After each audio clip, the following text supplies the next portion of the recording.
I am Gloria, a 60-year-old widow, and this is the night my heart finally woke up. Gloria Mensa stood outside the polished wooden door of her son's home, rain dripping down her plum-colored dress. She clutched 2 gift bags, the action figure robot her grandson had begged for, and a delicate box of macarons, the pearls around her neck pressed coldly against her skin, their warmth long gone. Please like, comment, and subscribe, and tell us where you are watching from as you listen to what happened to me that night. She shifted her weight, water seeping into her shoes. Just wait outside, a sharp voice had declared earlier. That voice belonged to her daughter-in-law, Vanessa. Inside the glowing dining room, laughter spilled through the windows, mocking her. 3 hours she had waited, each minute carving a deeper wound into her heart. Tonight was supposed to be joyous, a long-awaited dinner with her grandson, Malik. Instead, it had become the night that shattered her illusions of family love. As thunder cracked, she thought of her son Daniel and whispered into the storm, "My boy, why?" She remembered his call that morning, his sweet tone inviting her over at 6. She had dressed with care, sprayed the last drops of her French perfume, prepared to be welcomed. But here she stood, abandoned at the threshold of the very house her savings had paid for. Inside they feasted. Outside she drowned in both rain and humiliation. And with each drop that soaked her, a resolve began to form. Gloria decided that this night would not end in silence. Something had to change. Earlier that day, Gloria had woken with a light heart. It had been 3 long months since she last saw Malik. "Mom, come over tonight. Vanessa and I really want to see you," Daniel had said. His tired voice had softened her weariness, reminding her of the boy who once clung to her skirts. A widow for 5 years, Gloria had spent her life cleaning offices, baking pies for neighbors, and saving every spare note. Those savings had built this life for Daniel. The mortgage, Malik's private schooling, the cars, the credit cards. None of it had been hers, but she never cared. "They're my blood," she always told herself. She had ironed her plum dress, chosen her mother's pearls, and checked her reflection twice before leaving. At the toy store, she'd smiled, imagining Malik's joy when he unwrapped his new robot. At the bakery, she had picked Vanessa's favorite macarons, whispering, "She'll be pleased with me tonight." On the bus ride through the city, she hummed softly, the October air crisp, the sky streaked with pink clouds. She had thought of Daniel as a little boy chasing pigeons in the park, his hand clasped tight in hers. Pride swelled in her chest, knowing that her sacrifices had given him this life. She never suspected the cruel lesson awaiting her. For Gloria, this was not just a dinner. It was supposed to be a celebration of belonging. When she arrived at the tidy neighborhood, Gloria walked slowly, admiring the tree-lined streets. "They live here because of me," she thought with quiet satisfaction. Each step toward the 2-story house felt like a step toward love. At 6 o'clock sharp, she rang the bell. The door opened and Vanessa stood there, lips painted crimson, wearing the black dress Gloria had gifted her last month. "Oh, Gloria," she said with a tight smile, her hand gripping the door as if to block the entrance. "You came at the wrong time. We have guests." Confused, Gloria shifted the heavy bags. "But Daniel invited me for dinner." Yes, but wait here a moment. I'll speak with him." The door closed in her face. From inside, the rich smell of roast and the clinking of glasses reached her. She waited 5 minutes, then 10. She rang again. This time Daniel appeared. His face carried unease, his voice hesitant. "Mom, why are you still here?" "Son, you told me to come for dinner." "Here I am." He glanced over his shoulder, whispers trailing behind him. Some of Vanessa's friends came unexpectedly. "There isn't enough food. Maybe tomorrow instead." Gloria's heart sank. "But Daniel, I brought gifts for Malik." Vanessa emerged, wine glass in hand, her voice silken. "It was a misunderstanding. Gloria, tomorrow will be better." And then the blow that broke her heart. From inside came Malik's small voice. "Who is it, Daddy?" And Daniel's reply, sharp as a blade. "No one important, son." Gloria froze when she heard those words. No one important. Her own son, the boy she had carried, fed and clothed, dismissing her to her grandson as though she were a stranger at the door. She swallowed hard, forcing herself to whisper, "All right, I'll go." But her feet would not move. Her heart pounded as rain began to fall. At first, a sprinkle tapped against her pearls, but soon the heavens opened in a torrent. She pressed herself against the overhang of the door, gripping the bags as the paper darkened and softened. Through the window, she could hear music, laughter, and the clinking of glasses. "Dan, who was that?" a guest asked inside. Just my mother, Vanessa answered with irritation, her words carrying easily through the crack in the curtains. She turned up uninvited. But I invited her, Daniel mumbled. Oh, Daniel, Vanessa sighed loudly. You know how she makes me anxious.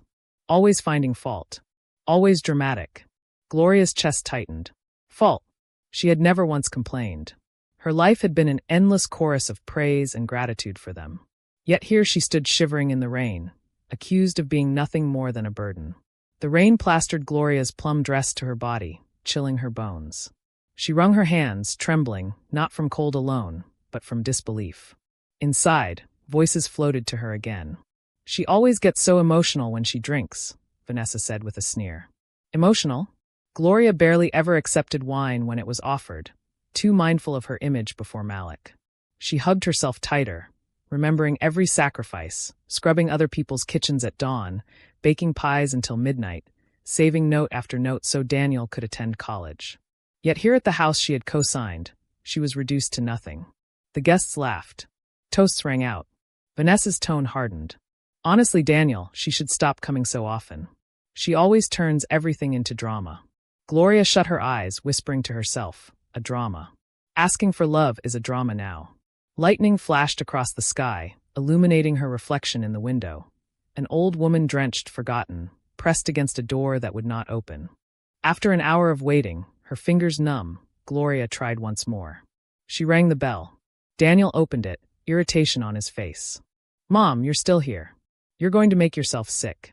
Please, Daniel, she pleaded softly. Let me in to dry off. I won't disturb anyone. But he shook his head, glancing behind him. The guests are uncomfortable. It's nothing personal. I am your mother, she whispered, her voice breaking. The woman who worked day and night so you could have this. His jaw stiffened. This is exactly why Vanessa doesn't want you around. You always remind us of what you've done. Because you forget, Gloria replied, tears mixing with rain. From the dining room, Vanessa's voice rang out. Daniel, close the door. You're letting the cold air in. And without another word, her son obeyed. The door shut, sealing Gloria outside once more. She pressed her forehead against the frame, tears slipping silently down her face. She drifted to the dining room window, wiping away fog with her sleeve. Through the lace curtains she herself had gifted them, she saw the glowing scene. Crystal glasses sparkled under the chandelier. Platters of roast filled the table. Guests laughed, leaning close, basking in warmth. And there sat Malik in his high chair, nibbling at bread, his curls haloed by light. Grandma loves you, Gloria whispered, her breath fogging the glass. For a moment, Malik's eyes turned toward her. Their gazes met, but instead of jumping down to run into her arms, he looked away, distracted by a guest's story. The ache in her chest grew unbearable. From within, she heard Vanessa murmur, See, she's still standing there. Another voice asked, Are you going to let her in? Not a chance, Vanessa replied with satisfaction. Let her wait out there if she wants. We're having dinner. Poor woman, one guest said softly. She's drenched. Vanessa scoffed. Don't pity her.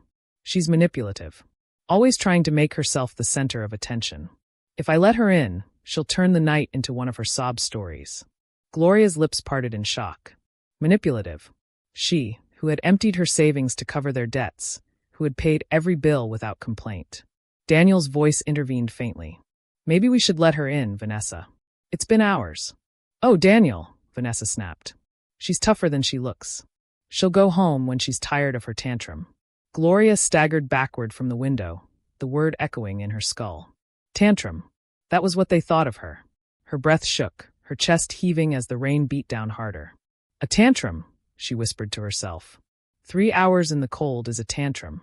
Her body felt like stone, each limb heavy with despair. Still she stood, because leaving would mean accepting that her family had erased her. 2 more hours passed. The cold seeped into Gloria's bones, numbing her. She stopped shivering, her body surrendering to defeat. At the window again, she saw Vanessa approach, wine glass in hand. The young woman parted the curtains and stared out. Her eyes met Gloria's and she smiled, not with kindness but with triumph. For several seconds, she watched the older woman soak in misery like a spectator enjoying a cruel show. Then, with a satisfied smirk, Vanessa let the curtain fall and walked back to the table. She's still there, Vanessa announced loudly. Like an abandoned dog. The guests gasped softly, but no one contradicted her. Laughter resumed, and Gloria stood frozen in place, her heart shredding with each passing moment. Gloria's fingers were too numb to grip the gift bags properly. They sagged, collapsing under the rain. The robot toy box swelled with water, splitting at the corners, while the pastel macarons melted into mush. She looked down at the ruined presents, then up at the window where her grandson laughed inside, oblivious. Her chest heaved with a mixture of pain and fury. Everything, all of it meaningless, she muttered. Daniel appeared again, shadowed in the glow of the chandelier. Vanessa, it's nearly 9, he said. My mother has been out there for 3 hours. She'll get sick. Then she should leave, Vanessa retorted without hesitation. She has legs. The buses aren't running anymore, Daniel protested faintly. She can call a cab or walk, Vanessa said coldly. Gloria's vision blurred with tears. 8 miles in the storm. A taxi that would cost the last of her cash. The realization struck. To them, she was disposable. Suddenly, Malik's small voice rang out, piercing the chatter. Grandma, Grandma Gloria. He had run to the window, pressing his tiny palms against the glass. Her heart surged with joy. Malik, she called back, her voice raw with rain. But before hope could bloom, Vanessa seized him by the arm. No, Malik, she scolded. Don't let her fool you. She's pretending to be sad to make us feel guilty. The child's face twisted in confusion. But Mommy, she's wet. She's cold. Sometimes adults do strange things for attention, Vanessa explained firmly, dragging him away. She'll leave when she's done with her tantrum. Gloria gasped, tears streaming freely now. Tantrum. The word stabbed again and again. Daniel's voice echoed after them. Come here, Malik. Leave your grandma alone.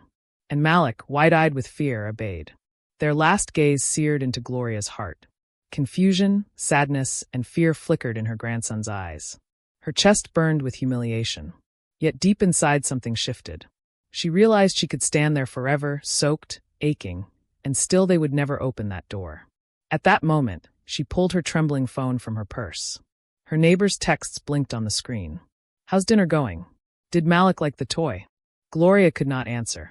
Instead, she dialed a number etched into memory, but never used this way before. Horizon Trust Bank customer service.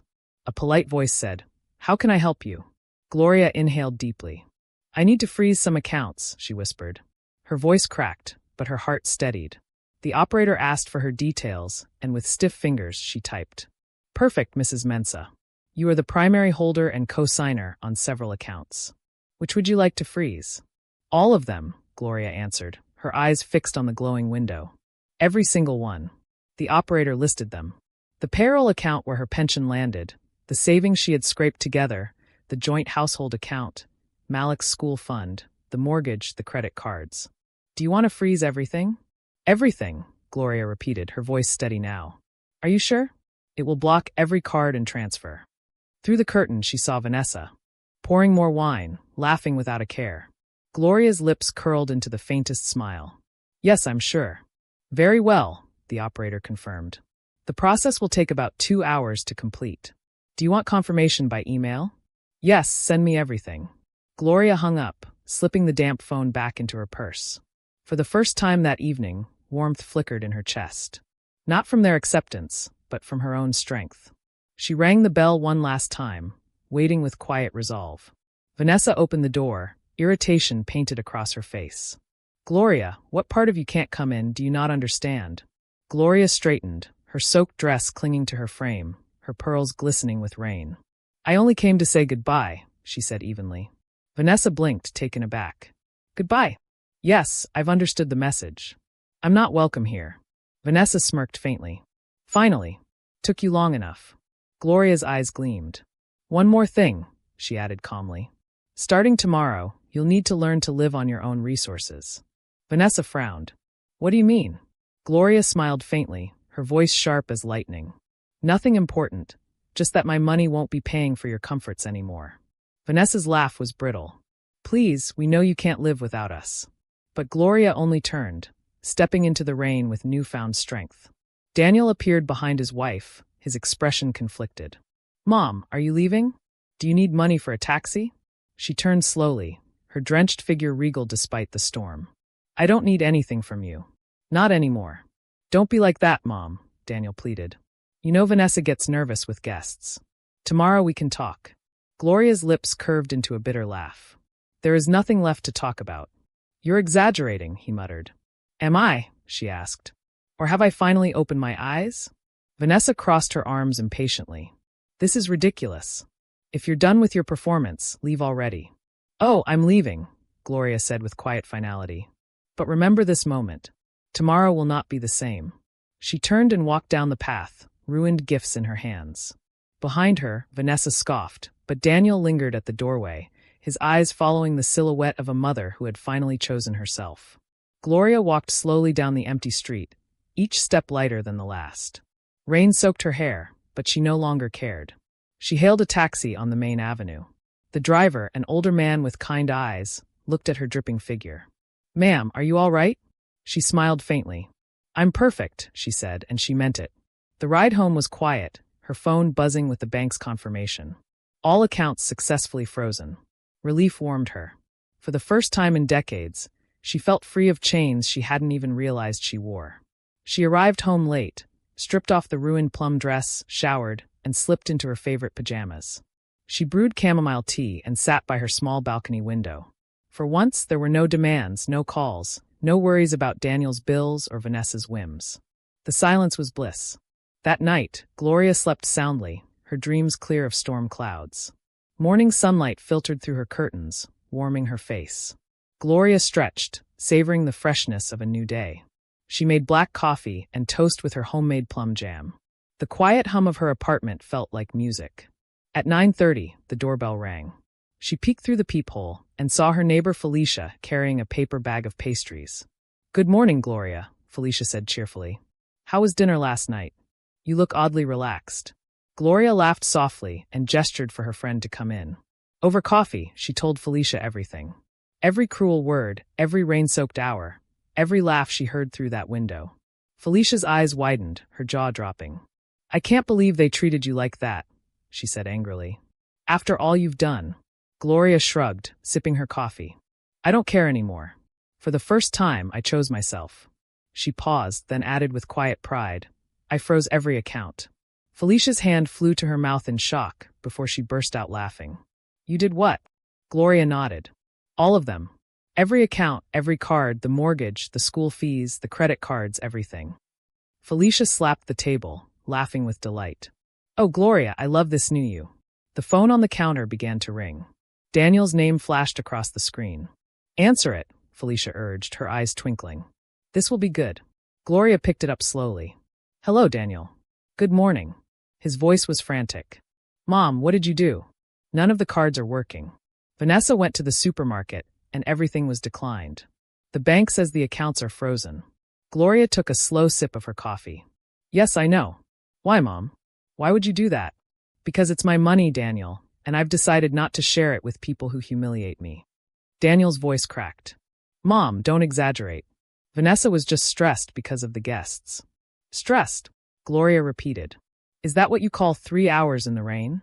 Felicia, listening in, covered her mouth to keep from laughing. Mom, please, Daniel pleaded. Malik's tuition is due today. What are we supposed to do?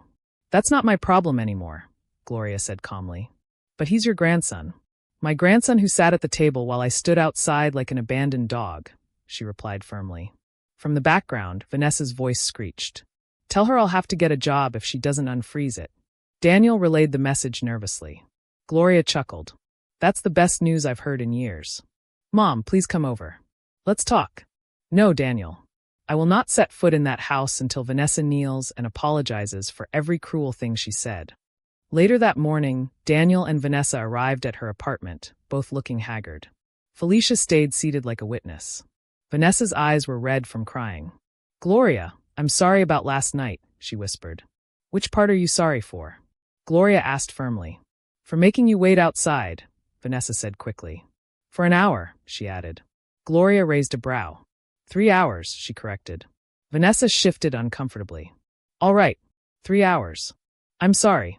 And for what else? Gloria pressed. Vanessa faltered. For saying things I didn't mean. Repeat them, Gloria demanded. Say exactly what you said. Daniel looked shocked. Mom, that's unnecessary. No, it's necessary, Gloria replied coldly.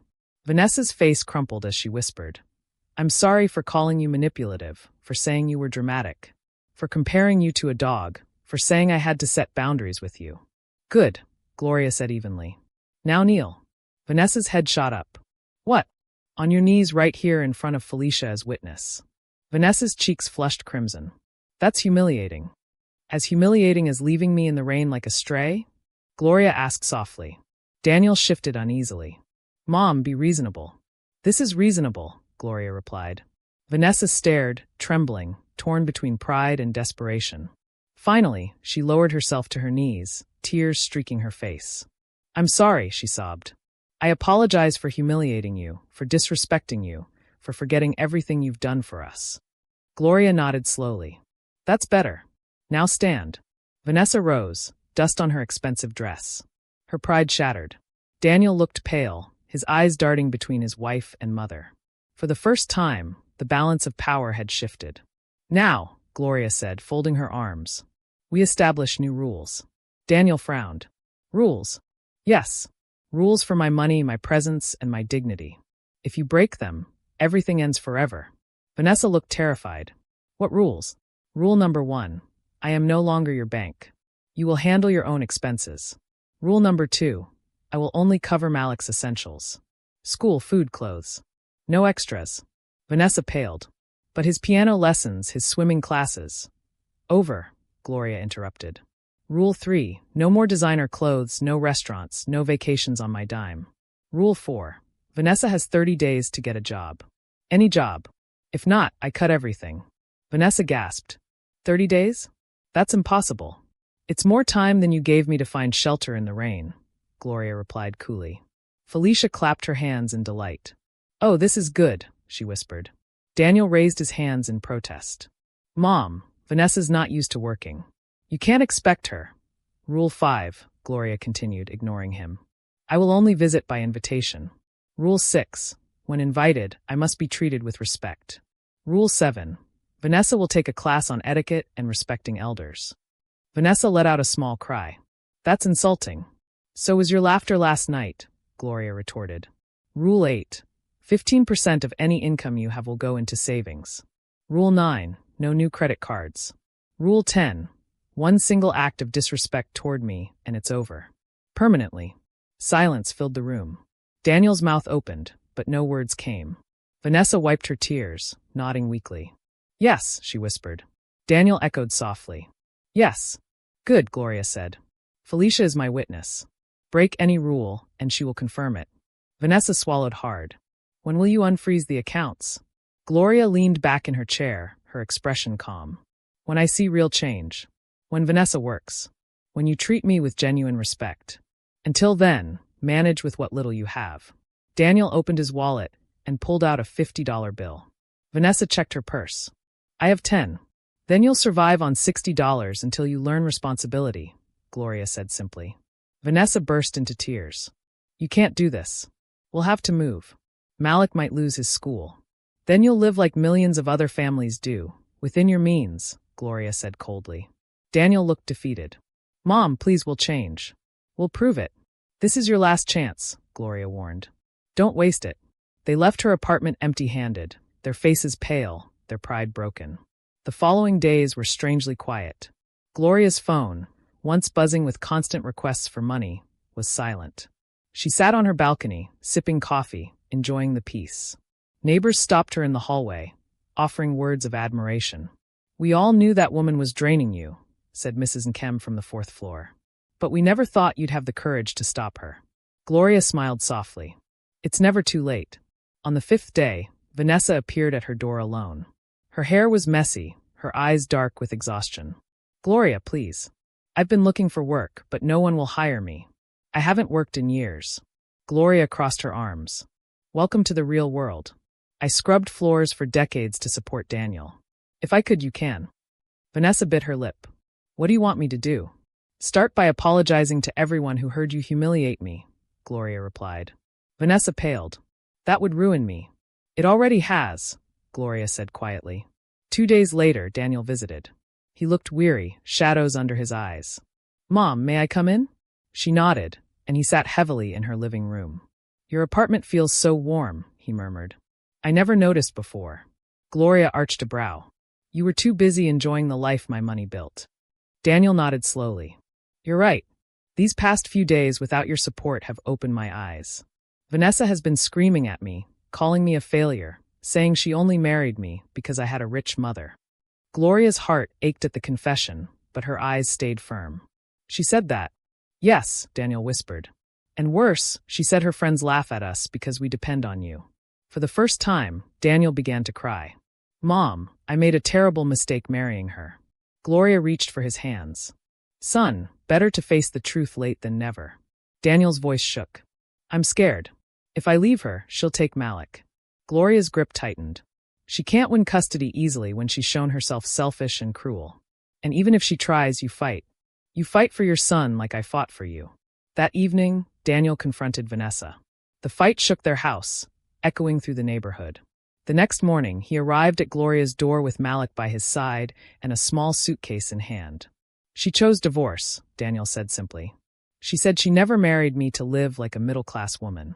She only wanted the life your money gave her. Gloria felt a bittersweet relief. Malik ran into her arms, hugging her tightly. Grandma, can we live with you? He asked hopefully. Gloria kissed his soft curls. Yes, sweetheart. You'll live with me and your father. Daniel looked around her cozy apartment. It isn't big, but it feels like home, he said softly. Because it is, Gloria replied. Later that day, Vanessa called, her voice shrill with anger. Gloria, you've ruined everything. Daniel left me because of you. You've destroyed my marriage. Gloria's tone was calm. Vanessa, you destroyed it yourself when you showed him you only loved money. I'll sue. You can't take my son from me, Vanessa shouted. Gloria chuckled. Sue with what? You don't have a cent. Vanessa's voice cracked with fury before she slammed the phone down. Daniel, standing nearby, exhaled with relief. She's gone, Mom. For good this time. Gloria touched his shoulder. Then you have a chance to start again. To be the father Malik deserves. In the months that followed, life transformed. Daniel found stability in a modest apartment near Gloria's. He worked diligently, humbled and grateful. Malik thrived in public school, happier without constant tension at home. Evenings were filled with laughter, meals cooked together, and long conversations Gloria had longed for. Neighbors admired her courage, and she began hosting gatherings for women her age, helping them set boundaries with families who mistreated them. They shared stories, wiped tears, and found strength in one another. Malik often wrapped his arms around her waist. Grandma, he once whispered, you're my hero. Daddy says you saved us.